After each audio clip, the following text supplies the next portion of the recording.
Hey, everybody, welcome back to the podcast. I'm coming at you Saturday, June 8th, the year of our Lord. What is it, 2019? Still 2019. Yeah, it's just flying by, everybody. It's just flying by. But let's go. Let's get into it. Poker Guy, he is still gone. Poker Guy, where you at? Poker Guy's still gone. He's gone. He's still in Costa Rica, I believe. Parts of him have been shipped to other places of the world at this point in time. I don't know. PlayStation 4 has confirmed, though, 26 days since the last Poker Guy online sighting. I'll tell you what, buddy, there've been some ups and downs in the gaming world. For me, this is a message just from me to Poker Guy. Little love note from me to Poker Guy here at the beginning of this thing. When it comes to the hole that he's left in my life, not only with the podcast, but I'm an old guy. I'm bald. I'm getting older every day. I don't think my hair is getting any thicker. I caught a little glimpse of it in the mirror the other day. I was like, yeah, what we got going on here? Maybe we should grow this. Maybe we should experiment here a little bit. Grow this back out, thicken it up a little bit. But no, probably not. The shine is coming for me, so I'm not quite bald enough where I have the bald man shine to where everything is just like even the little sort of peach fuzz hairs that break the light as it hits your skin disappears. So I'm not there yet, but I think that's probably the direction I've had. I don't know if you saw Rob Lowe, an American, a red-blooded American, shitting on Prince William for losing his hair. And rightfully so. I'll tell you this, American, British, Russia, whatever you want to do, we're talking about men. We're talking about the haves and the have-nots, the men with hair and the men without. And Rob Lowe, if you haven't fucking seen Rob Lowe's hair, I don't know how fucking old that guy is, but his hair is better than yours. Whoever you are, his hair is better than yours. And it's definitely better than Prince William's. And he called him out and he said it was personally tragic for him or shocking for Rob Lowe to have to endure to witness from afar the devastating loss of Prince William's hair, and it's bad. It looks bad. I mean, I get it. It's one apple calling another apple in the bushel out for being an apple, but seriously, it's like an ugly apple. It's an ugly apple. But anyhow, Poker Guy, you're leaving a hole in my life when it comes to playing these video games. So I finished South Park. What is that? Stick of Truth, which was tremendous. Recommend it to anybody that likes South Park and also likes not getting their ass kicked by fucking 12-year-olds consistently on multiplayer video games. So it's a good solo quest, but then I'm back in the throes of it with Apex Legends, and it's always a shit show. I got squatted up with a dude and his young daughter the other day, and my wife came in the room she kind of walks down. I'm downstairs playing video games. She's upstairs doing whatever the fuck she's doing. Like, I got my headphones on and I can't, I'm dead to the world. So I'll kind of turn on and be like, I'll start. I'll be like, hey babe. Yeah. I put my hand over the microphone. Oh yeah, I'm just finishing up here. Yeah, I don't know how long it's going to be, like probably 20 minutes. I say 20 minutes because I don't want my squad to know that I think, and it's probably pretty likely that we will definitely be dead within the next 1 to 3 minutes. But I don't leave a little hope on the table for us, but really in my mind, I'm like, it's probably like 2 minutes, really. Maybe like 20 minutes, so yeah, something like that. Yeah. So I got squatted up with this guy and his presumably very young daughter. I don't know how old kids are. And I'm not sitting there like, hey, how old's your daughter? I'm just wondering. Hey there, Fox Gamer 97. Is that your doing? No, I'm not doing that. I don't give a fuck. And I don't want to be creepy. And the other thing was, we got in the party.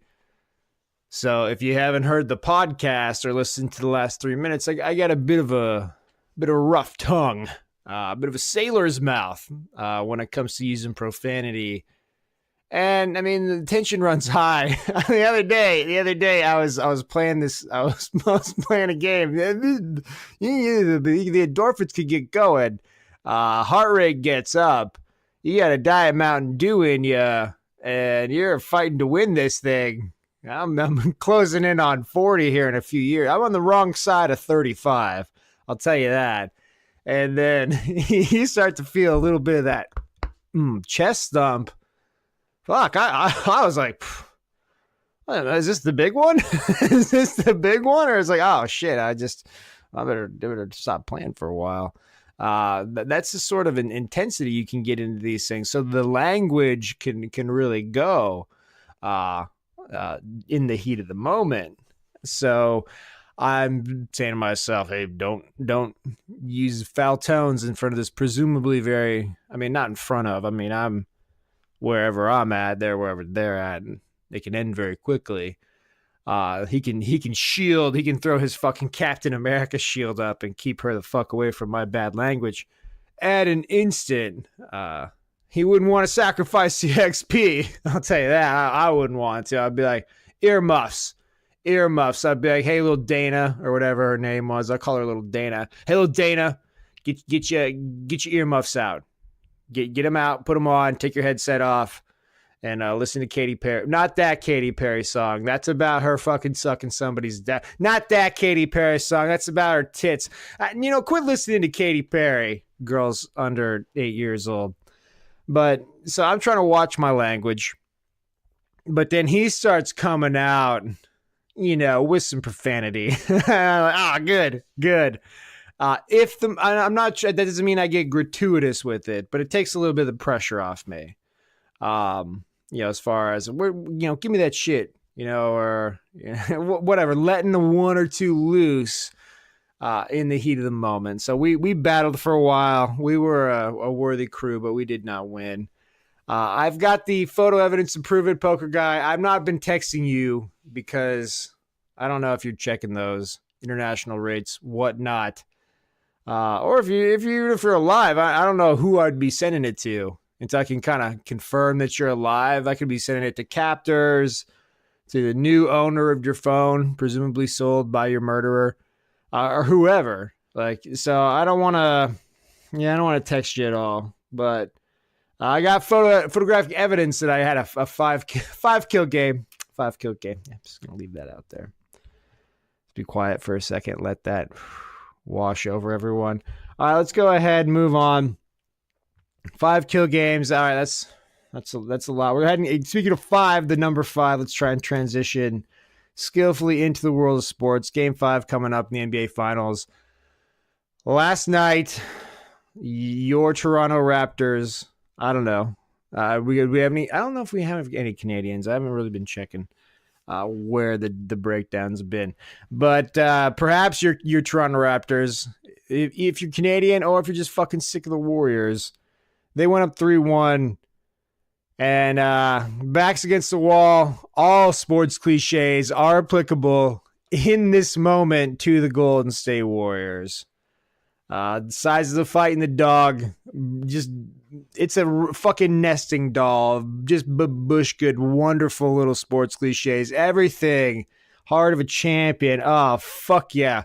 Get Booger McFarlane out. Get the Booger Mobile out there at Game 5. That's what I fucking want. All right, let's stop. Game 5. Wait, is that Game 5? Yeah, Game 5, 3-1.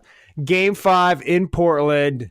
Here's how we fuck with Drake. We get the Booger Mobile. We put that right in front of his bullshit seats. Booger McFarlane sitting on a Walmart fucking moped thing. Maybe they can only get like a 35-inch TV there, but I want Booger's sideline. I want him on the sideline for that. It's a big game, goddammit.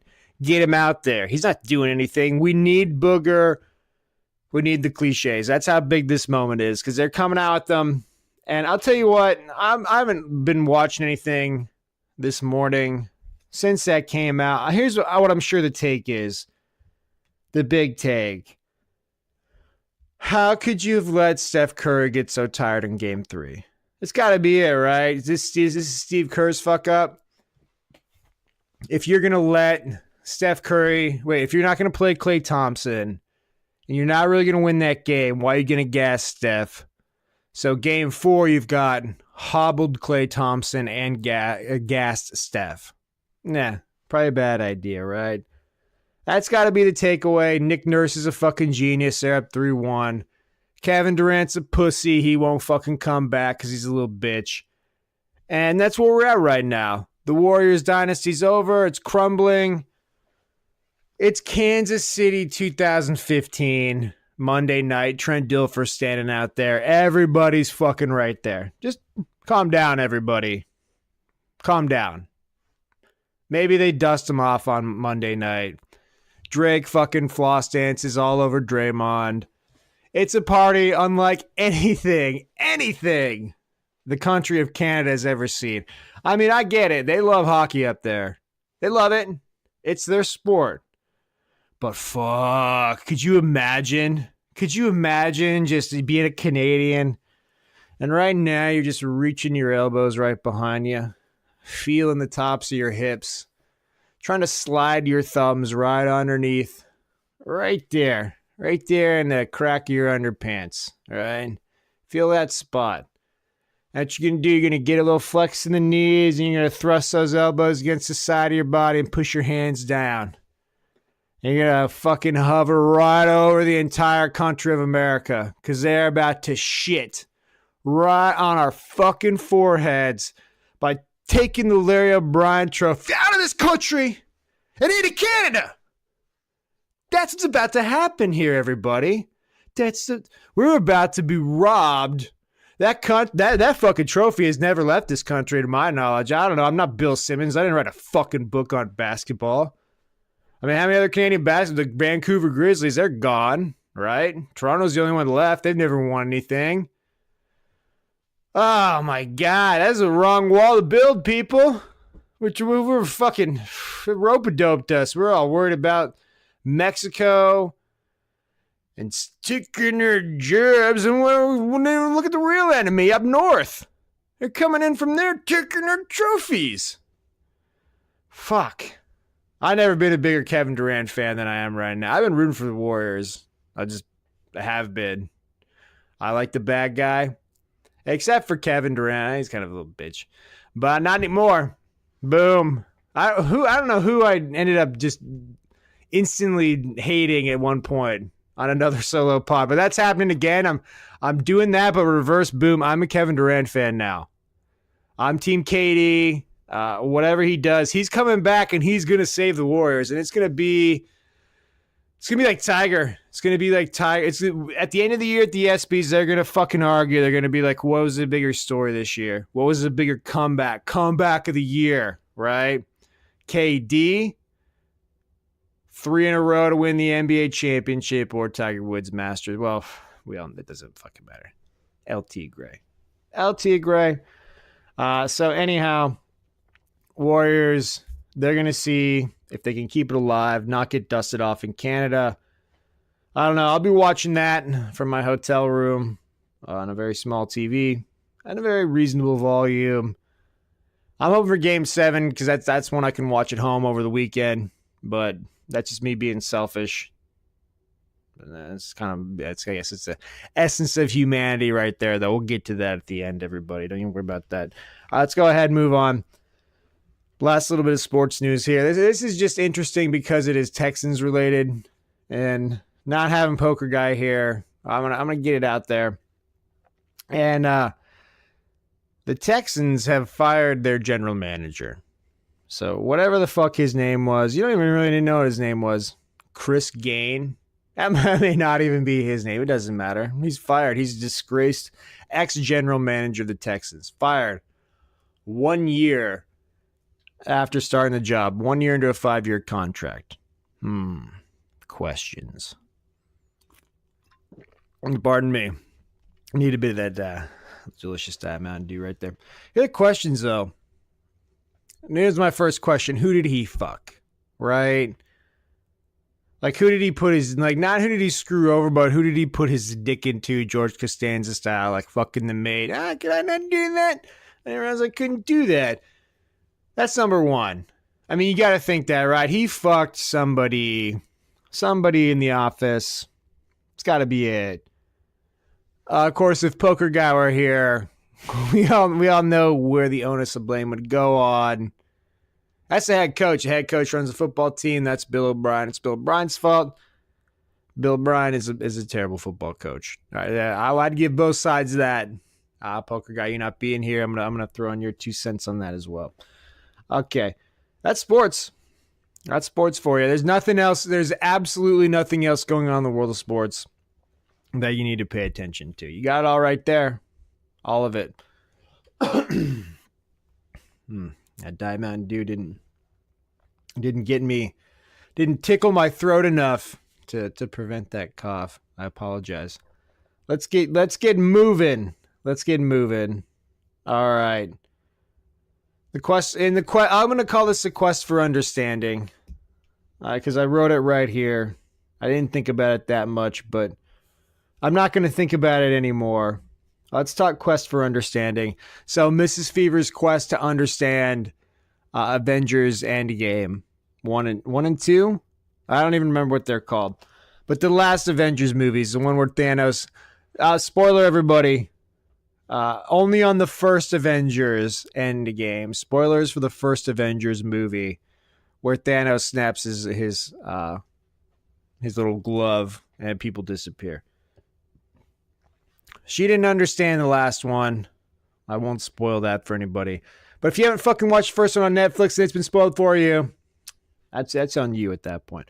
So we're going back. We're watching them again.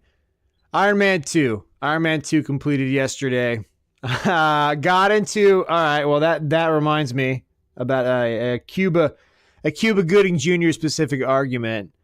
Okay, so let's start there. Let's just start right there. So Iron Man 2... It's after Iron Man 1, after, I don't know, we watched Ed Norton do a terrible job as the Incredible Hulk. Glad he was gone. Love you, Ed Norton. You were fucking terrible in that movie. It's not a role that was meant for you. It's like Tom Hanks being the Incredible Hulk.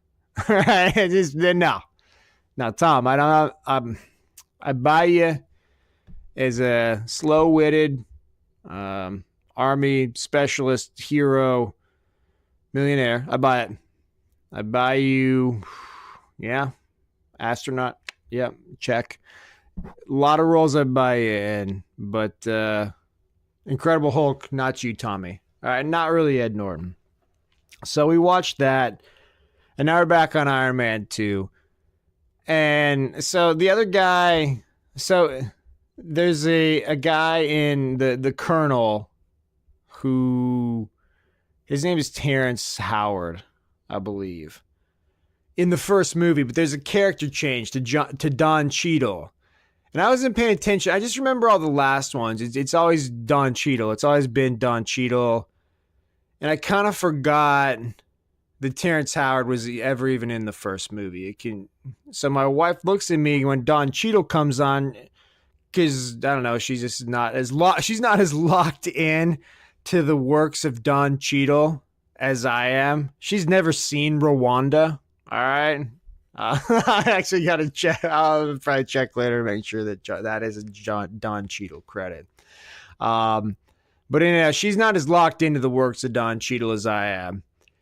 And I couldn't remember. I just washed out that he wasn't in the first one. That was the other guy, Terrence Howard. It may not even be his name. But anyhow, they switched him up. They switched that Colonel's role up. And she couldn't remember who the non-Don Cheadle was. So she looks at me when Don Cheadle comes on. She says, "Is that the same guy that was Cuba Gooding Jr. in the first one?" And I'm like, "No. What are you talking about?" And then we get in a big argument because I didn't realize that there'd been an actor change for a while, because I assumed it was Don Cheadle the whole time, and she thought that it was Cuba Gooding Jr. and not Terrence Howard in the first one. So we got caught in this hellish fucking breakdown of it. And at the end of it, I'm like, well, okay, you see how I was confused because it wasn't actually Cuba Gooding Jr. And then she can't even admit to that. But she's like, well, I was just saying it was a different person. All right. I was like, okay, I'm giving you that. And it's just like, It's that moment where you're like, all right, same time. You give it to me, I give it to you. All right, okay, we can move on now. We got this Cuba Gooding Jr. Don Cheadle incident behind us. Let's go ahead and just enjoy the rest of the fucking Swiss cheese that is the plot of this movie. All right, so let's go ahead. I'm going to talk Iron Man 2 for a second. I don't really have anything specific lined up to talk about it. But what I will say is I saw something where it was kind of comparing Thanos to the Iron Man 2 villain. And the Iron Man 2 villain is a guy with whips, which is true. But it did remind me that, hey, Mickey Rourke, he had that second breath right there. I'd forgotten all about that. You watch that movie, and for whatever reason, I thought that I had conflated Iron Man 2 with, I believe, Spider-Man 2, where, what's his name? Albert Morta? What the fuck? I don't know. But he's a bad guy with all the different arms and Spider-Man 2. I thought he was also the bad guy in Iron Man 2 for some reason. So I was surprised to see Mickey Rourke making a return.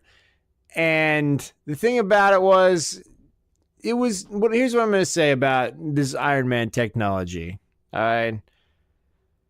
Okay, so they kind of make it so that what I'm about to say, they try to hedge against it a little bit.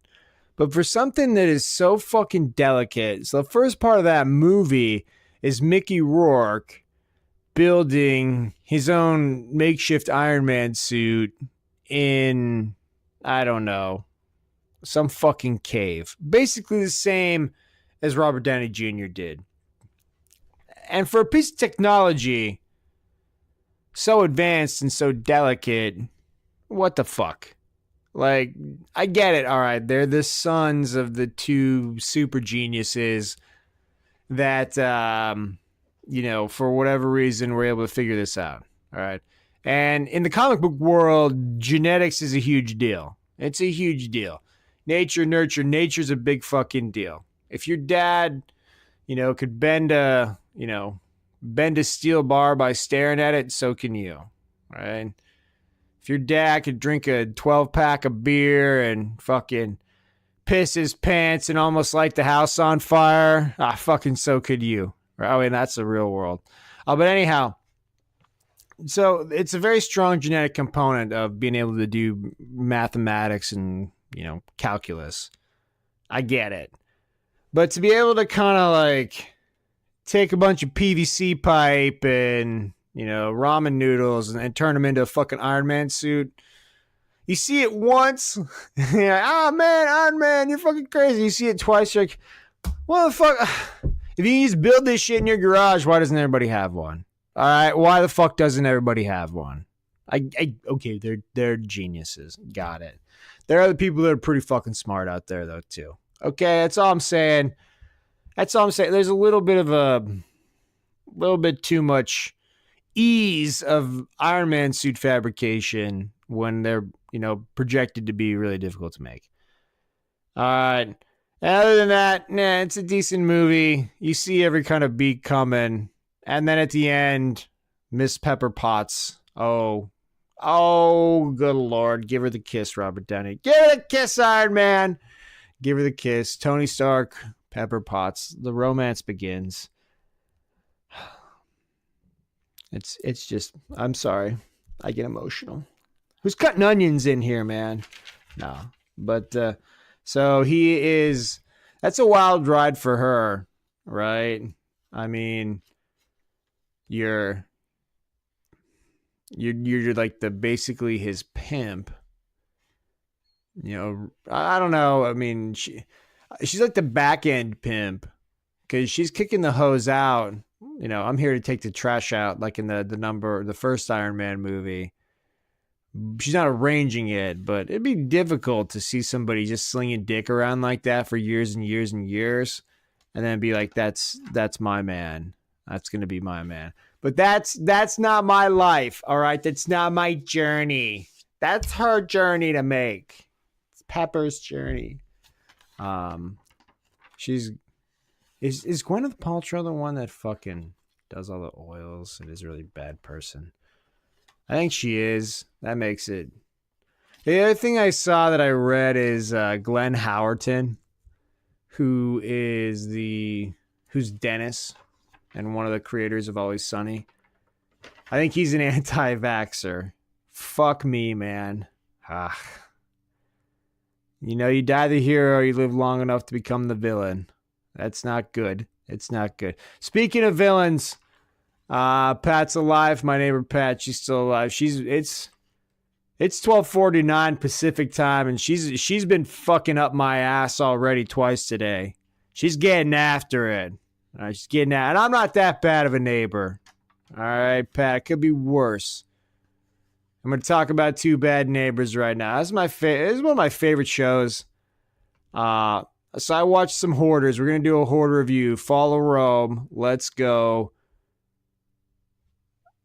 I've got 2 new ladies for everyone to meet here. Oh, this is a big one. It's a big one. I this is not as good. All right, so as a disclaimer, I've got one in my pocket. Hold up. Diet Mountain Dew break. I've got one in my pocket that's better than this. Oh man. Layers. Tiramisu. That thing had fucking layers. But we're going to get to that. I got to rewatch that one.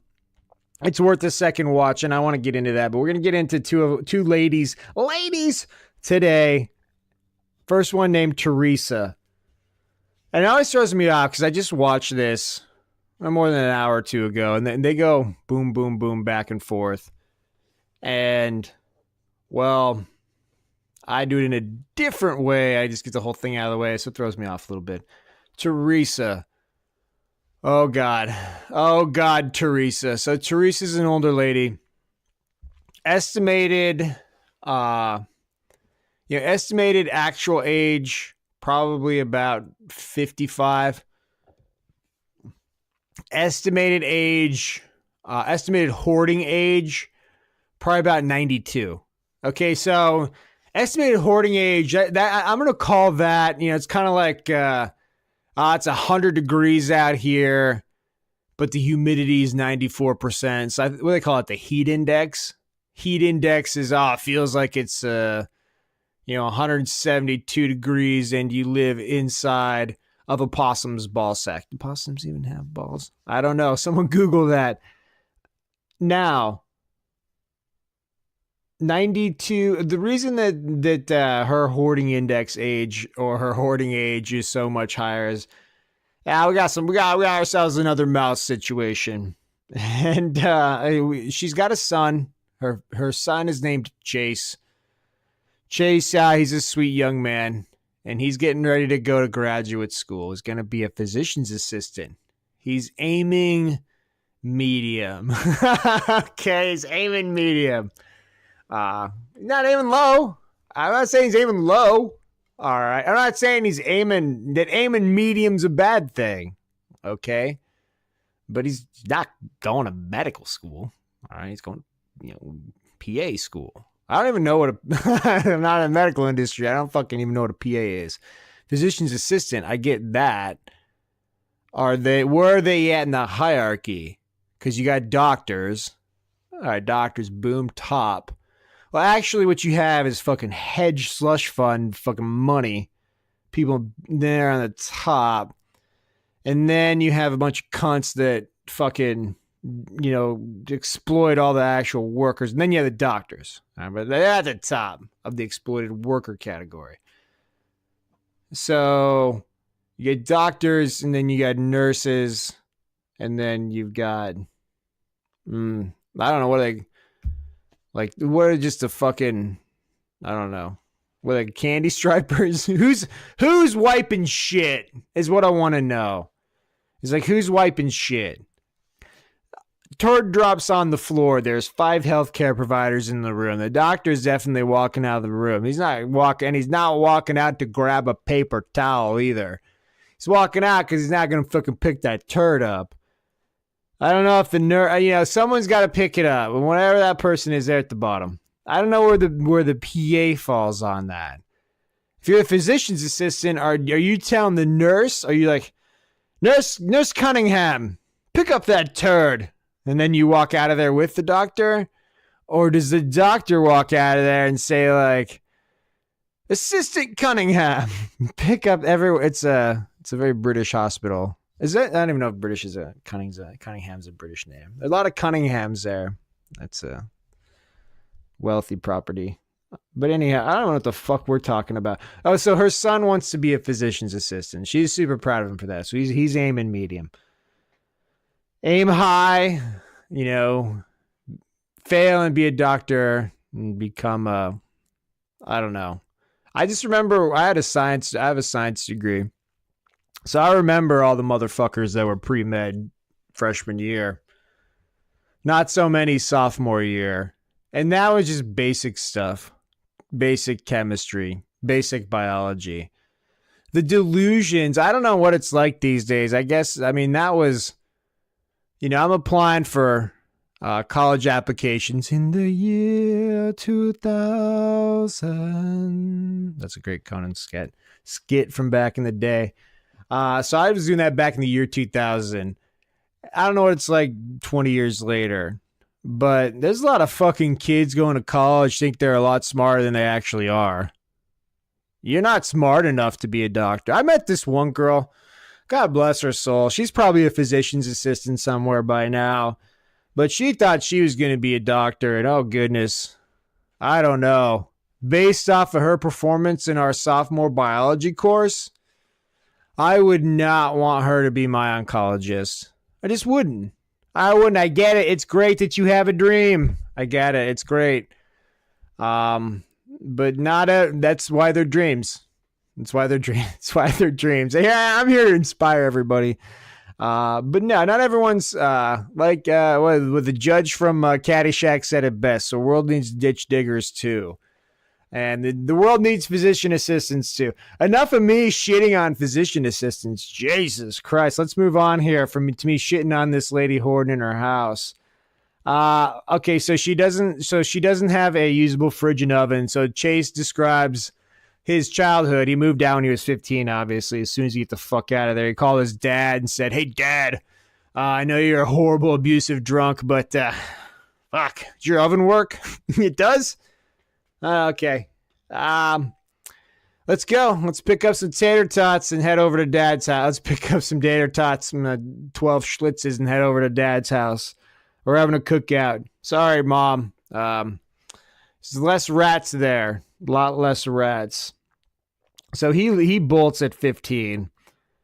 And her fridge doesn't work. Her stove doesn't work. They open up the fridge. It looks like the inside of a baby's diaper when they open it up. It is disgusting. I mean, it's just throwaway.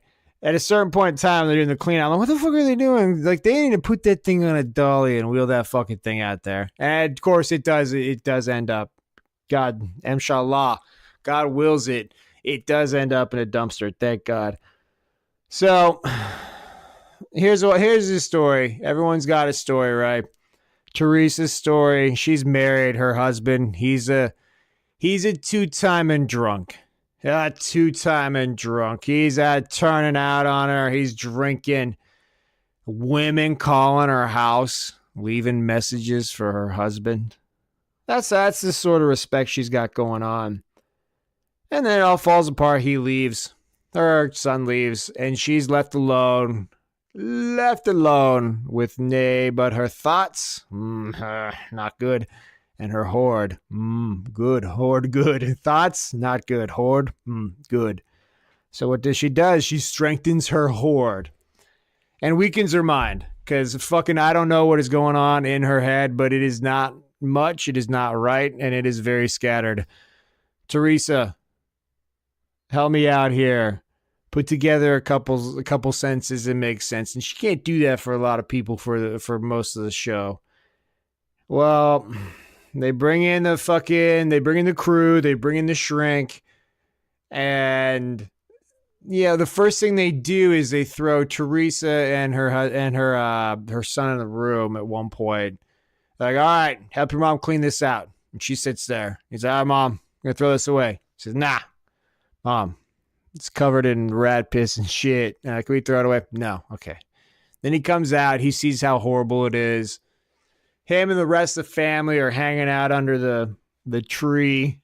Always under the tree. I'm from a small town. We small town people. We like hanging out under trees. That's what we do. They're hanging out on the tree. And then she comes up and they have a little mini intervention. And it doesn't go well. So she ends up back in her pile. And this is what she does. She lays on this couch because obviously she can't get in her bedroom. Why would you? Well, what's the purpose of a bedroom if but to house your hoard and not your sleeping body? So, of course, she can't get in there. She lays there and just, I don't know what she's on. I don't know if she's drinking and she's on pills, if she's just on pills, if she is fucked up, though. She loves smoking cigarettes. And then she passes out, and then these cigarettes fall. And the hoarding guy shows up, and he pulls this blanket. And it must have 50 cigarette burns on it. It's crazy. It's unbelievable that she hasn't just gone up in the tinderbox that is her home. Now, of course, for her, not unlike my neighbor Pat, for some reason these cigarettes seem to have caused a bit of a respiratory distress. And she's having problems breathing, so she's got all these oxygen cans laying around. These big fucking cans. I don't even know what's up. They're little missiles lying around waiting to get launched into her neighbor's yards as that tinderbox goes up in flames. I worked for a lab, and they showed a safety video on those things. The big ones, they can launch them. They're like a fucking trebuchet. 300 meters. 300 meters. And that thing's way more than 30 kilograms. I don't know what it is.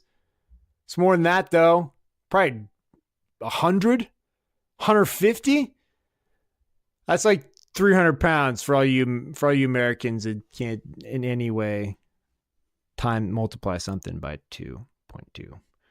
All right, back to you, Teresa, you nasty, nasty little pig, you. So she just lays there, falls asleep, tries to burn her house down. Then eventually, they have the intervention. She gets going, and they clean all of her fucking shit out there.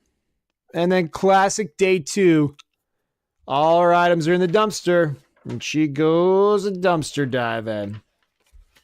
Goes dumpster diving, goes to sleep. Last day, hoarder guy gets there. She's having a fucking asthma attack on her like last little hoarding pile. Laying there, wheezing, can't get up, can't get her asthma medication because her house is a fucking Indiana Jones scene. And she's going to die if she tries to get to the bathroom and get it. So he braves everything. Jumps over all her hoard, gets her shit, gets her nebulizer, throws her in the bathroom. She's in there. Next thing you hear is, are you kidding me? I'm going to be smoking in between puffs. So she is lighting up a cigarette in between puffs on her nebulizer. After / during her respiratory attack. She wants to die, right? She wants to die. Now, then that leads me to... So, my wife likes to believe in people. Maybe a little too much at times. She's probably not believing in me right now. I told her I was going to be done with this like right about now, and I got like 10 more minutes left. But I'll deal with that on my own. I'll deal with that on my own. I'll be brave for you. You, everybody. I'll be brave for you. Anyhow. Oh, so she likes to believe in people. At a certain point in time where gets very depressing, and I can see the dominoes fall a little bit more clearly than she can with the way that humanity works. She's got rose-colored glasses that she walks around with. And granted, they've gotten clearer over the years, but they still got a bit of a tint to them. Now, I look at this lady, I'm like, she's dead. She's done. There's nothing. She just lays and like literally fucking lays there, drinks out of this giant big gulp cup. Who knows what the fuck is in it? It's either diabetes like syrup, Coca-Cola, or Coca-Cola and rum, or fucking whatever. She's smoking during her asthma. Like, she's ready to go.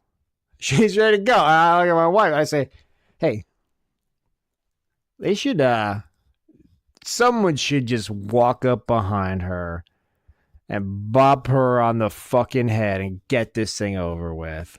Right? Right? I mean, because look at her. She's just laying there. She's miserable. She couldn't have, like, she's fucking just throwing plastic in the oceans. We're going to get to that. Fucking so much plastic in the oceans. And just wasting time, money. Like, she's running a fucking rat house. It's like a health hazard for people in the area. Like, you should just fucking just be done with it, right? Basically, I'm arguing. I'm like, the humane thing to do is to just fucking murder this woman right now, right? That's the most humane thing for everybody involved. Like, for Chad just to walk up and be like, Mom, love you, Mom. And then he walks away. He's got a tear in his eye. You look over his shoulder. It's one of the fucking hoarder people. Just boom, blackjacks her in the back of the head, throws her in the dumpster, and that's it. Like, that's it. Get the bulldozers in. Put a fire on that thing. You need to bulldoze it, but you gotta burn it too. I mean, you gotta burn it too. You can't just do a physical removal. You've got to burn it. And then let's all start over from there, right? So I basically sell her on that vision, and it was met with an insanely cold reception. But she was optimistic until she saw the end where they said, by the way, Teresa is still drinking and smoking her balls off, and she's hoarding the fuck out of everything. So, bad news. I don't know when that was filmed, but Poker Guy, if you want an update on Teresa, turns out she's dead. Yeah, she's dead. Turns out she's dead. All right, let's go ahead. Let's move on to Doris. And then we got to hit one last thing, Ho of the Week, and then that'll be it. All right, Doris. First thing I noticed about you, Doris, you don't have very many teeth. Okay, your mouth is that's what it looks like in your house, is what it looks like you got going on with your mouth. Because at the beginning of this, the first thing that they, so Doris, obviously her fucking oven doesn't work, and her, none of that shit works for her either, right? Basic appliances, they're not happening. So they show her eating a bologna sandwich, white bread, bologna, white bread. And man, she's just working at that thing for a while. I cannot be tasting good towards the end there, having to work that fucking food in your mouth for so long. Is even food at that point. Better than the mouth farts though that our mattress eating friend gets. Anywho, here's the other thing about old Doris. Doris, what else doesn't work in your house? Oh, that's right. Your fucking toilet. Of course your toilet doesn't work. Why would you want to keep that in working order? Nah, that's a bad idea. So what does Doris do? What every other fucking one of these pigs does. Oh, Doris, you nasty little pig, you. Oink, oink. So Doris, of course, has a bucket system. She ain't making dirty water, though. Nah, Doris is a sophisticated bucket urinator. Yeah, she's a sophisticated lady. So she's been pushed out onto her porch by her horde. So she just squats over this bucket and she gets after it. And if it's a onesie, what she does is she takes to the corner of her yard and she fucking throws her piss in the corner of her yard. So every time the rain comes, it can flood into a neighbor's yard like mine. Fuck you, Doris, you nasty pig. And if it's a number 2 ski, well, she throws it in a trash can, which, all right. Not the way to do it, but acceptable. It's acceptable. I throw my dog shit in a trash can. I got every fucking Sunday. I'm going to do it tomorrow. It's horrifying. I got a bit, no, it's not that big of a can, but I got a can in my backyard with the lid on it. Collect the dog shit during the week. Bag it up right before the trash goes out. Throw it in there. Bada bing, bada boom. Now the city of Portland, Oregon owns a little bit more dog feces than they did the Sunday before. That's what you got to do, right? I mean, but my own turds down the toilet sewer system. That's how I'm doing. I got a split system for how I'm managing the solid waste in my house. Mine, human waste, toilets, dog waste does go in the trash. But I don't have any kids. Thank God. I know that people are fucking shitting in baby diapers and throwing them in the trash. So I can't judge Doris for putting these fucking turds in the trash, but you can't be throwing your piss in the fucking corner of the yard. So it's going to your neighbors. It's fucking up your neighbors' calla lilies. Okay? You can't be doing that. They need a basic environment, Doris, in the soil and on that fucking urea in the goddamn soil. You know how I know that? Because that's how we watered the plants at a frat house for fucking 4 straight years. You know what we did every spring, Doris? We bought new plants. Fucking nasty pig. You're a nasty, nasty pig. So anyhow, Doris is married to a booze hound. Check.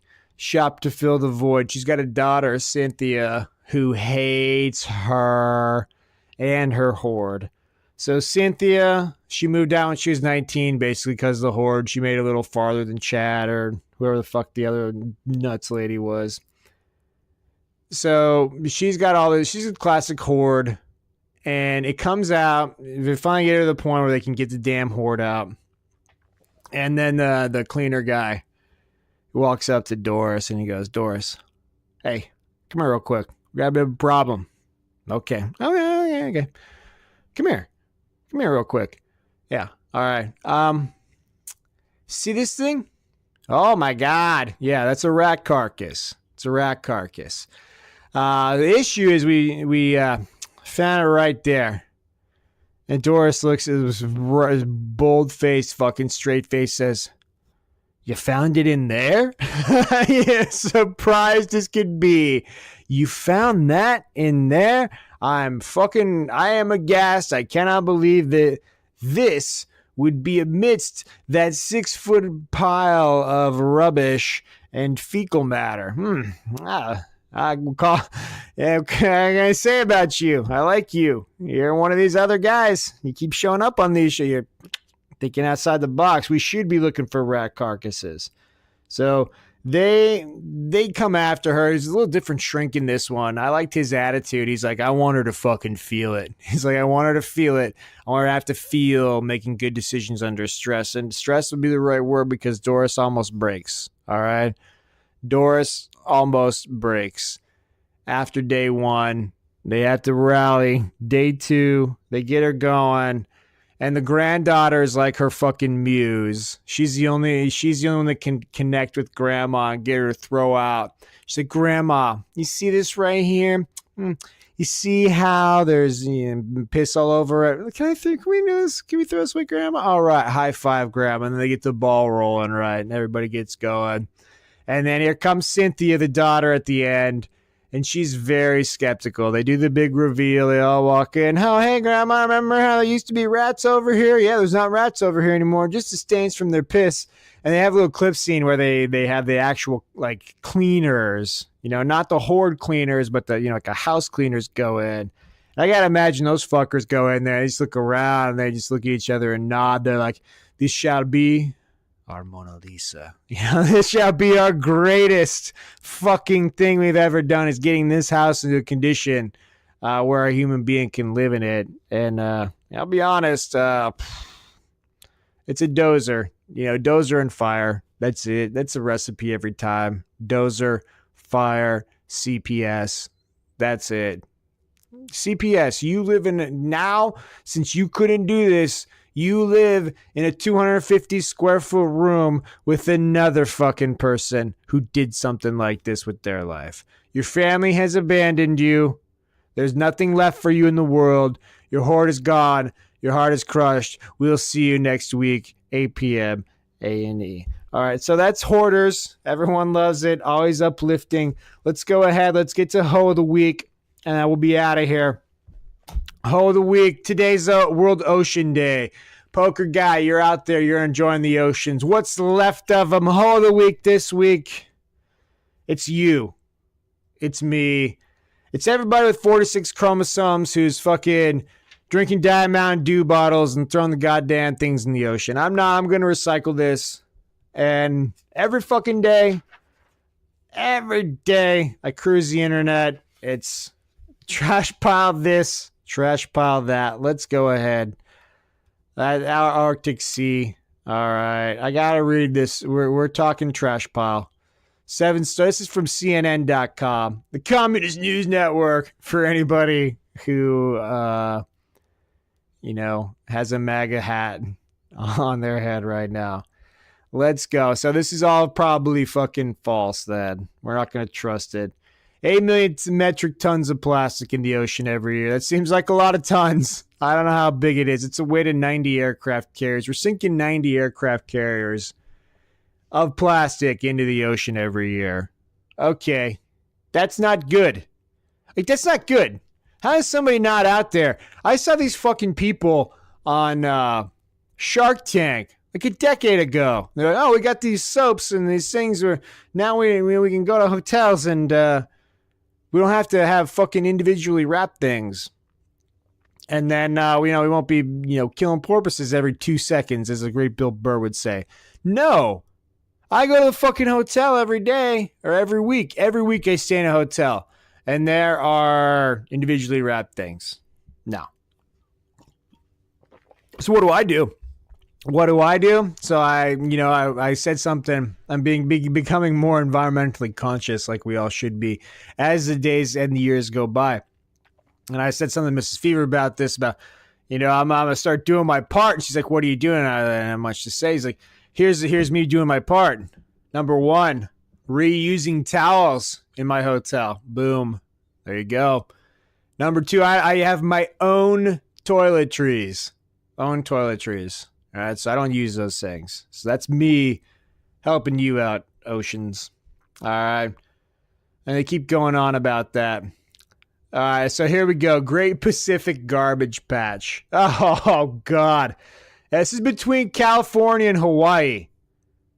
So if I get on a Carnival cruise ship, which I would never do, because apparently you have a very high chance of dying on one of those things. Carnival in particular. Plus, I don't know. Just seems like a bad idea. I've seen Lost twice. I still don't fucking get it, but what I get from it is, I don't know if I want to go to Hawaii or if I want to travel internationally over the Pacific Ocean. It's a big fucking ocean. That's fucking filled with plastic. God damn it, the Great Pacific Garbage Patch. 1.8 trillion pieces of plastic. That's a lot of pieces of plastic. I don't care how big they are. Twice the size of Texas, 3 times the size of France. That's also a subtle dig at you, France. Texas is bigger than you. Yeah, just FYI. That's Texas, bigger than France. We're killing more than 1 million seabirds and 100,000 marine mammals. Mammals is not a word. Mammals every year with plastic. That's good. That's a strong KD. I'll say that. Strong KD. No issues there with the birds. Not a bird lover. Marine mammals. That's a lot. I mean, fuck. That's too many. 80% of pollution to the marine environment comes from the land. Well, no shit. It's like you got your fucking guy from Five Guys just dumping peanut oil everywhere that soaks in there, and the next thing you know, all the shrimp have allergies. It's like, then it's dangerous. And they gotta fucking, no one can have things on their flights, and we only fucked them over again that way. All right, plastic. It's been spotted 7 miles deep. Get in there deep, plastic. Get in there deep.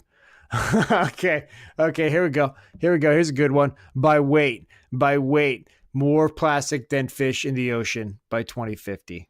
There we go. Oh my God. Oh, we're such hoes. We're such fucking tremendous fucking hoes. Oh man, hoe of the week. It's you, it's me. And I guess maybe Hillary Clinton looks kind of like a fucking hoe right there too. So we'll throw her in there. Hoe of the week, you, me, Hillary Clinton. All right, everybody. Let's go. Let's have a good weekend. Poker guy, if you're out there, if you're still alive, Mrs. Fever wants to hear from you. I could go either way, but she sure would appreciate it. All right, buddy. You stay safe out there. Everybody else, we'll see you later.